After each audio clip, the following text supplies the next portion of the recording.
Welcome to ZOOMERTIMES TV. And here's your host, Anita Finley. Here we are again with Darwin Porter, the famous celebrity writer. And of course, if you haven't gotten his book yet, the latest book is, of course, the unhappy, but, well, it's really called, I always call it Lucille Ball and Desi Arnaz. I don't have to put in the other stuff because that's what the book really is. And everybody loves them. Everybody loves Lucy and Desi. They have no idea what they're going to read, but Darwin Porter is the magical author. So welcome to our show, Darwin. I know you're working on your second book of that series, but let's talk about whatever else is going on there in New York City and Staten Island. Yes, well, of course, the last few days have been dominated by getting the Lucille Ball out. I am sort of shocked at the worldwide reception. You know, I really realize what a modern era we're in because Bahrain has put it in the window, and I'm hearing from countries. Well, of course, I've been to every country in the world in my business, so I know what these countries are. But I am really surprised that Lucille Ball is still relevant, and of course, she never went off the air. Her series was always playing somewhere in the world, 24 hours a day. But there's a reason to bring her back now because it's the 70th anniversary of the greatest TV series, I Love Lucy. And it's Nicole Kidman is making a feature film in which she plays Lucy. And the I Love Lucy series are being colorized. They were in black and white for another generation. I'll just tell you a quick prelude. The first reader arrived at the house 24 hours after the book had come out, and he is the parish priest. I live next door to the big cathedral in Staten Island, and he came over with a bottle of wine for my publisher of Blood Moon Productions, and guess what? A blood moon was hovering over New York. I guess it was hovering over Florida too. I don't know if you went out. It was called the flower moon for some reason too. Flower moon. I don't know why, but my feeling was, I wonder if Lucille Ball had anything to do with that because she was powerful enough. But it's a lot of people are shocked because images are one thing. I mean. Hollywood always promoted images, and often they had nothing to do with the people themselves. And for me as a biographer, I found it was rich territory because here they were the most famous entertainers in the world, and their real story had never been told. For example, Lucille Ball at 16 was known as the Jamestown Hussy. Jamestown is a little town near Buffalo in Western New York. And she was dating the local gangster, 23-year-old Johnny DeVita. And that earned, they ran gin down from Canada across the border, in the Prohibition era. And so she immediately got started in life as a gangster model. and then her story goes on, people ignored her all of her 20s virtually, which she made 50 films in Hollywood. And she said, I was falling in love every day. And she had a series of affairs. She didn't stay around long before she moved on to new territory. But this is not the Lucy Ricardo. This is a very powerful, highly sexed woman who was seducing Hollywood and climbing the ladder, doing whatever she had to do. And Desi, born to a rich family, lived a life in Santiago, Cuba, very rich. And then the revolution came, they lost everything. And he had, ended up on Miami Beach cleaning out the bird cages. And you know what you clean out at the bottom of a bird cage. Right. And so, and then he came to New York.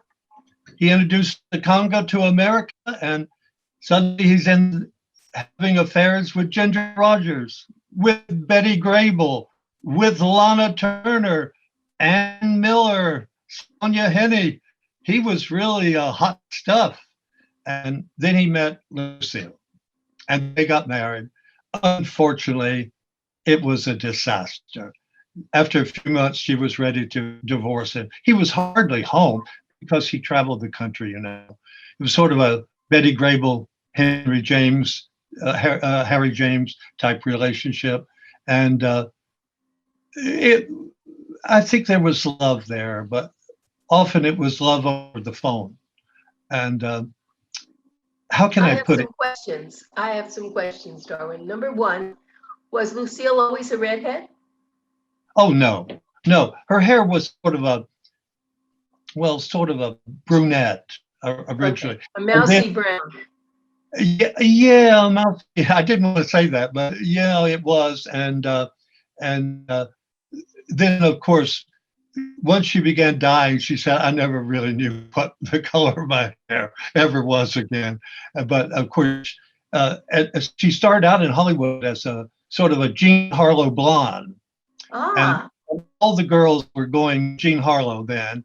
And so she got sort of orangey, and then it became her trademark. She hated it. I'm going to put this up on the screen. This was your article in our May issue. There she is as a blonde in a crazy hairstyle, and there she is again as a redhead.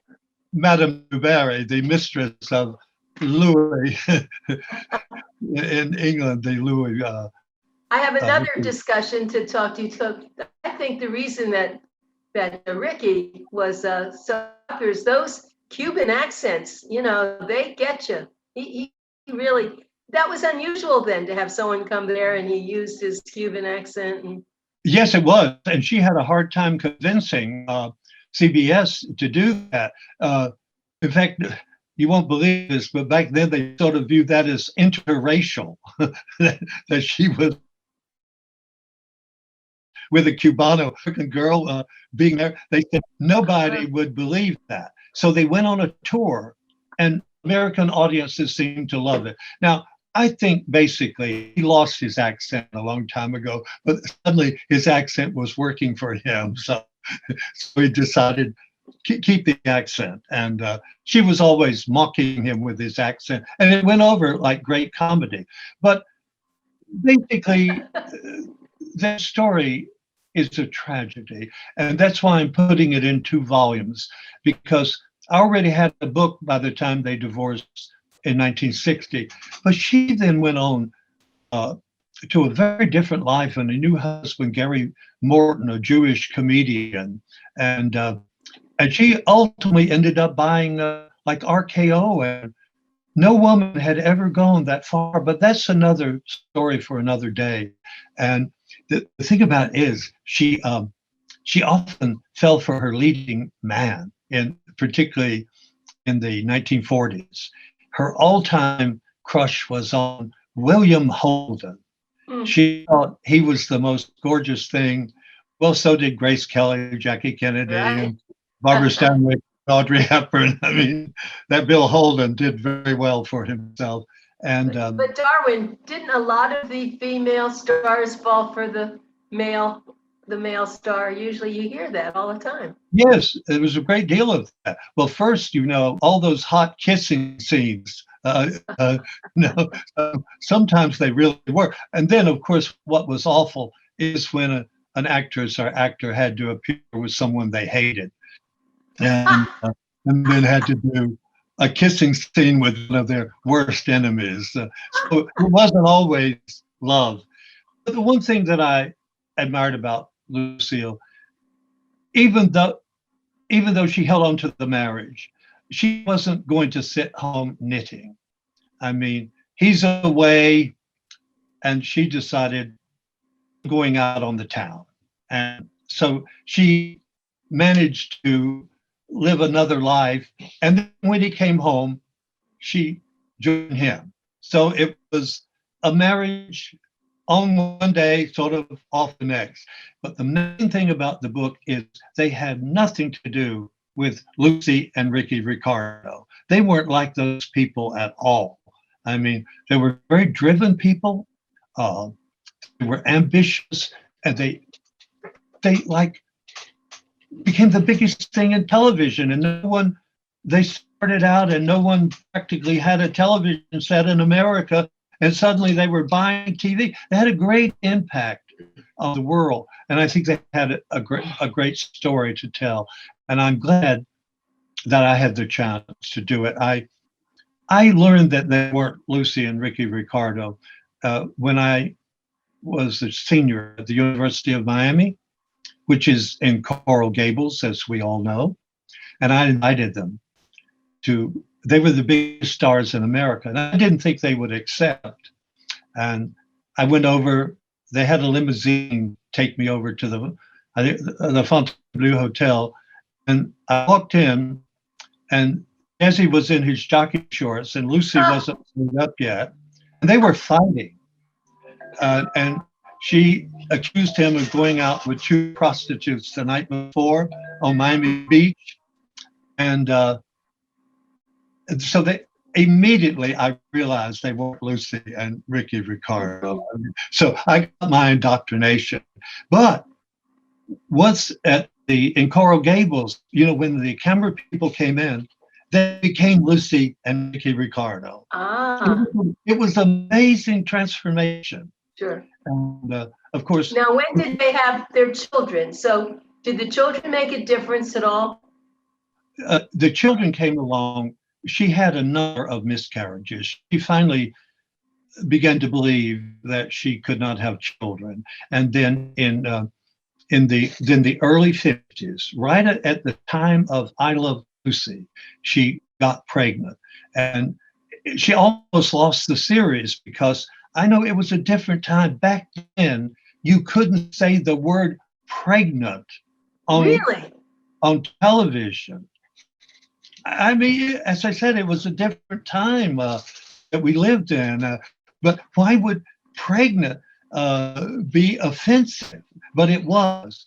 And they sort of got around it. But they were the first to actually show a pregnant woman on television, you know, wearing her pregnancy outfit. They tried to photograph her behind sofas too. But suddenly it became a part of the plot.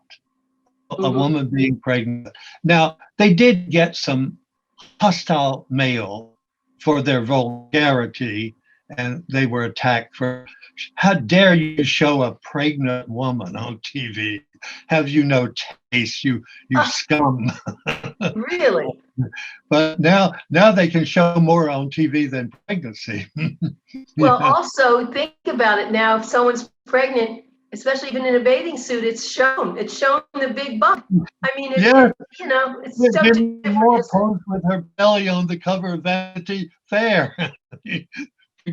But anyway, they were the pioneers of pregnancy. Many, many things they did. First, they were very colorful people to write about.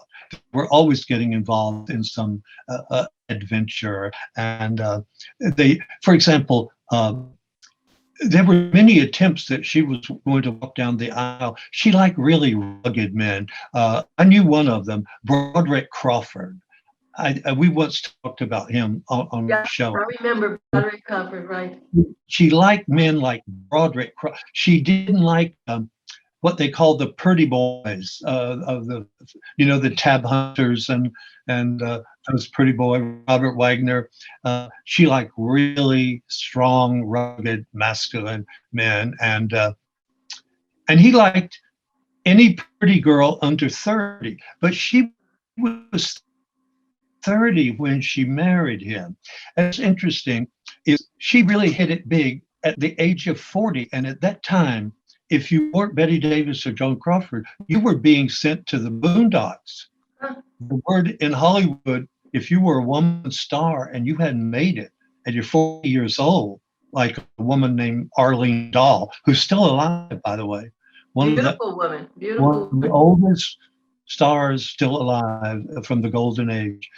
You usually found a rich husband, or you did something. 2 or 3 famous stars went into real estate, but she became the biggest star at the age of 40, and of course she continued working on and off until the day she died. As I said, the most powerful woman in Hollywood. She she asked the one director, she said, you know, men like Harry Cohen, Louis B. Mayer, they put starlets on the casting couch. She said, now that I am the biggest woman producer in Hollywood, don't I have the same privilege? Aren't women entitled to the That's same good. privilege? And that's the way she was. But of course, she had a dark side. She was dictatorial. It was, you do it my way or the highway. And often she was right. I mean, like she said, that lighting is 6 inches off. And oh, come on, Lou. They measured, it was 6 inches off. She had a really technical eye. And I am so glad. Oh, I got to also cover her film career in the 40s, which also is not written about very much. And then she even had an affair with Milton Berle. Really? That must have been funny.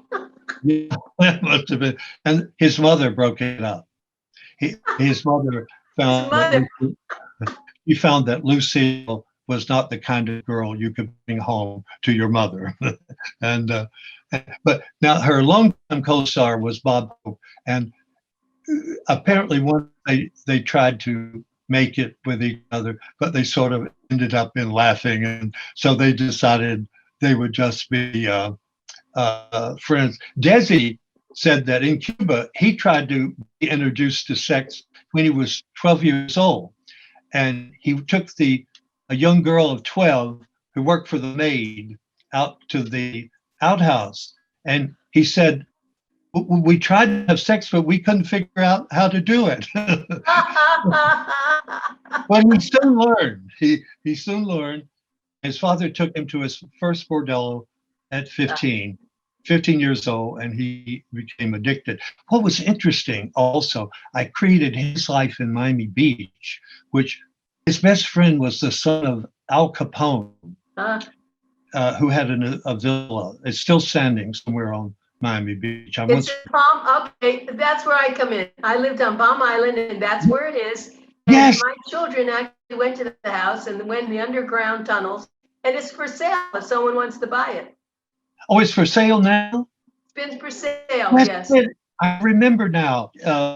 Someone drove me. It's on Palm. You lived on Palm Island. Yeah, I did. Oh, that's. And did you have an affair with Al Capone? Right. Hardly no. He had syphilis, so I wouldn't recommend him. And then before, again, poverty was around the corner, but Desi also met this 16-year-old girl. I think she was a junior in Miami Beach High, and she was very rich. So she bought him a new Cadillac, and so he became a kept boy when he was still in high school. You know, suddenly he and his father were living in the back room of a White House, and then one day he shows up in a Cadillac. He's got 3 new suits and alligator shoes. They used to sell a lot of alligator shoes in Miami. I don't think they do that anymore. Do they? Do they sell alligator products? I have no idea. Yeah. Okay. Yeah. Okay. But anyway, that was the big thing in Miami. And then one thing happened after another, and he then really, it was the conga, the dance of the conga, that put him on. America started doing that dance, and then he was off and running. The one thing though, failed in what he really wanted to do. He tried to become a Latin lover. He wanted to be a Ricardo Montalban or a Fernando Lamas, and MGM just didn't see it. They thought the Ricardo and Fernando were far sexier and would appeal to more women. So he sort of drifted around for a while, playing little. Bob Hope hired him to play the band, and then Lucy really saved his life because she came up with this idea of going on television. So in a way, he loved her for it, but you know, a Cuban macho man, he was still controlled by a woman. And a lot of Cuban men, that was not his culture. In his culture in Santiago, the man is the ruler of the home. But he found the home was ruled by Lucille. Well, I She have had a question about their series. Someone very intelligent and good wrote those. Lucille didn't write that. I mean, did she? Because some of the scenes are hysterical, hysterical. No, she didn't. Unlike a lot, Bob Hope had his stuff written for him, and Lucille had to have her lines written for her. Now there are a lot of people, natural comedians. They can just make it up right on the spot, but she wanted a script, and she got she did. I first heard her on radio. She did My Favorite Husband, and Richard Denning, who was sort of a handsome blonde, and they wanted to carry this handsome blonde Richard Denning over into the television because they wanted Lucy to have a blonde American husband, and so she had a hard time. And then it worked, and she also made Vivian Vance and William Frawley, who played Ethel Mertz. Remember Ethel Mertz? Oh, I remember them. That was fabulous. That couple were perfect. They hated each other. She called Bill Frawley the old poop, and he called her, are you ready? Fat ass. Are you kidding? So they portrayed, they had something else, but they were so good and they were making plenty of money, I guess. So who cares, right? Well, not if you worked for Lucille, you did not make plenty of money. She was like Jack Benny. You height of the purse, they called it. Mm-hmm. Well, actually, the most Vance made was $3,500 a week, which of course was good money in the 50s, but not the big salaries. And but Vance would read the script and she would say, "Oh God, don't put me in a scene where I have to cuddle up to that old poop." And, so they really hated each other, but actually they were a bit sort of battling each other on TV, so their hatred of each other sort of worked. But again, that is really just such a minor part of her life, because it lasted for 8.5 years, but yet somehow capture the imagination, and that's how we think of her. But I'm also trying to give you another look of these famous people. They were very, very different in their private life, and eventually, of course, she had 2 children who tried for stardom. But that was also a sad story. If you're the son and daughter of the most famous performers in the world, and you want to enter their game, many stars, many sons of famous people have fallen off. You can't match what Dad and Mom did, So there's some struggle there with. And are they still alive, Darwin?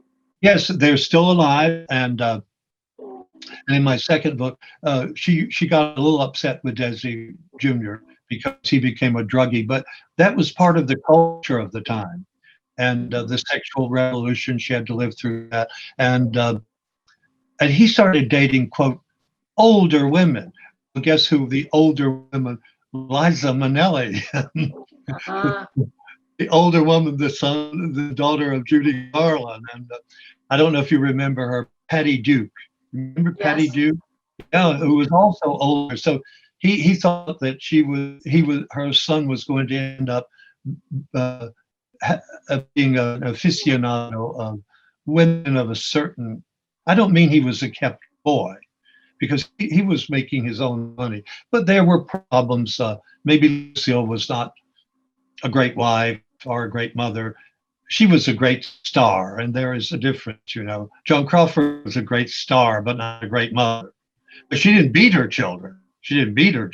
But she was not a mother. The thing though that was so interesting is she was known in Hollywood, the queen of the bees. She made all these bee movies. The one you showed with that hairdo, Madame Dubarry, she could play many roles. Some people didn't know it. She also played. That's it. She also played in crime dramas. I mean, she could do Walk on the Dark Side of Life. So she was multi-talented and as I said, not at all like this zany character. Not in real life. She was the very opposite. I mean, as a boss, she came in. She wanted the set ready. She wanted the director to know, everybody to know his or her lines, and then she would act crazy. But before she started acting crazy, she actually took over. She was practically the director herself, which led her to conflict with all the directors. And sometimes there was a famous actor named Art Carney. He was on The Honeymooners. Oh yeah, of course. He kept flubbing his lines, and she said, "Have you ever done comedy before?" And he said, "You bitch, I'm Art Carney." And she got him back, but it was some of the big stars like Milton Berle, they didn't want to be directed by Lucille because they thought, well, hell, I'm big myself. Are we going to say goodbye Yeah, now? we're about ready to say goodbye until next time. And next time, of course, your second book, I think, will be out, won't it? Next time? No, I doubt it. I think it'll be Okay. out. I mean, I finished it, but it takes a long time. I know. Well, it's always wonderful to have you as the author come on and talk about your books, Darwin. You know that. So we're so privileged to have you. We're glad you're just looking great. You're still so full of information that we love. I mean, you're the only one that knows what you know. I sit here with my tongue out. Spending my days on a father-daughter book named Jane and Henry Fonda. I'm going to love that. Now that's going to be interesting since she's alive and very popular. Yeah, I have to worry about a lawsuit. Yeah, well, okay. Well, Darwin, it's been so great having you on. We thank you again. It's been wonderful.